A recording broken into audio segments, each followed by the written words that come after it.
Bayou Time Sports is brought to you by Terrible General Health Systems Community Sports Institute in conjunction with Barker Honda.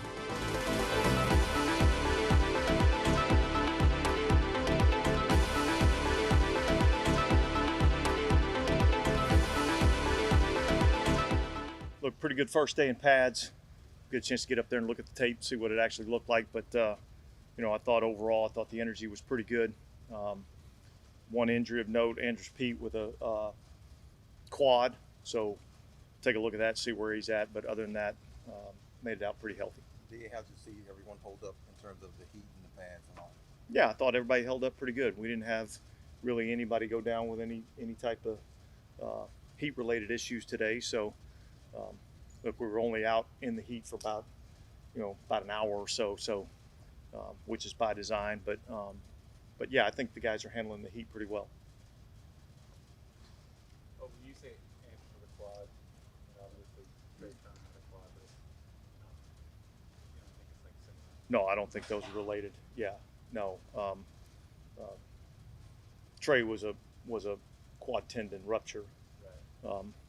Andrews, I think, is probably more of a strained quad, but we'll see. But I don't anticipate that being anywhere near the same deal. Is the idea so tomorrow, a little longer practice, kind of work your way up to that 2 hours again? Have fun. Yeah. So really today was mandated by the league, collectively bargained for. So it was an hour 45 practice today. Tomorrow's 2, and then really from there on out, we kind of have control over it. Dennis, do you have a number what the heat index has to be on the equipment side? No, you getting hot out there, Bobby? Yeah. No, look, it's something that we talked about yesterday with the doctors and the training staff. We're going to be smart with how we do it, but yet, I think it's important that we get out into it and have to get acclimated to it. Yeah, how would you just evaluate Marshawn's start to training camp? Yeah, I'd say it's been pretty good. I think, look, the best thing that I've seen out of Lat in these first 5 days of practice is the way he's working, the way he's competing, and if he continues to practice that way, then I would anticipate that he'll perform at the level that we expect him to perform at, and that we're used to him performing at, and so that's been good to see.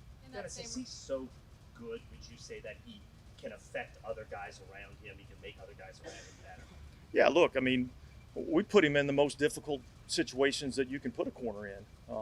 There's a lot of times that we put him on the opponent's best player, best receiver, and leave him on an island a little bit,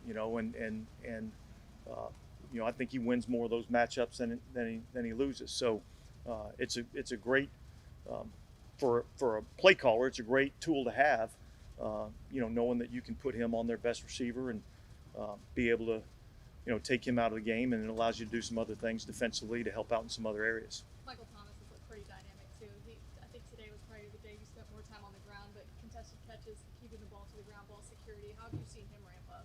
Yeah, look, I think, here's the thing for Mike. Mike's highly, highly competitive, and he wants to be perfect on every single play. And the reality is we're working back into that. So, I think for him and for his confidence and being able to go out there and make some contested catches and make some plays offensively, I think that was good.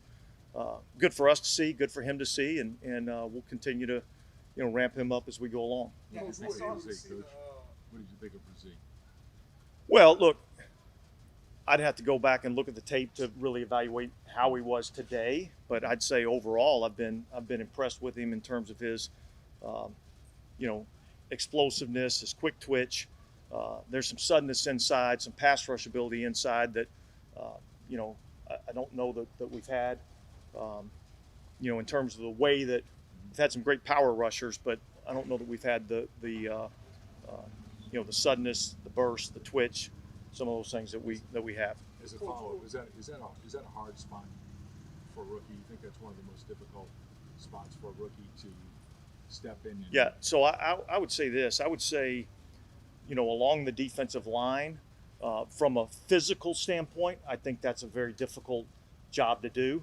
From a mental standpoint, I'd say that's not quite as challenging as some other positions. So, but the way that he's built, his size, his power, his speed. I mean, he's built to play that position. Dennis, I saw the defensive backs. They have like these goggles, like almost like blinders or blackout goggles on during a drill. Is that new, or I guess what is the purpose of that? Well, the purpose of that is to make sure that they're putting their eyes in the right spot. I mean, a lot of times, players get in trouble because they start looking somewhere they're not supposed to be looking, and the emphasis there is making sure they got their eyes in the right spot and maintain keeping their eyes in the right spot. You discussed eye discipline as an issue or not an issue, but a challenge sometimes for the secondary. Is that in the same conversation? Yeah, absolutely. Look, we say on defense, look right, do right, and so the most important thing is training guys to put their eyes in the right spot and then teaching them 1, 2, or 3. It's not that complicated. If he goes out, I want you to do this. If he goes in, I want you to do this. If he goes vertical, I want you to do this. It's pretty simple. It's just maintaining that discipline and putting your eyes in the right spot. We didn't see the D-line go one-on-ones today. Is that something y'all gonna do later on in camp, or is it something? Well, we've done it. It's just based on how the practice is. Typically, look, in a shorter practice like this, you can't get everything that you really like to get done. But as we get into some of the longer practices, basically anytime we go 7-on-7 with the skill guys, the O-line and D-line will be over there working together. First set of one-on-ones with the receivers and defensive backs. It's obviously a difficult scenario for defensive backs.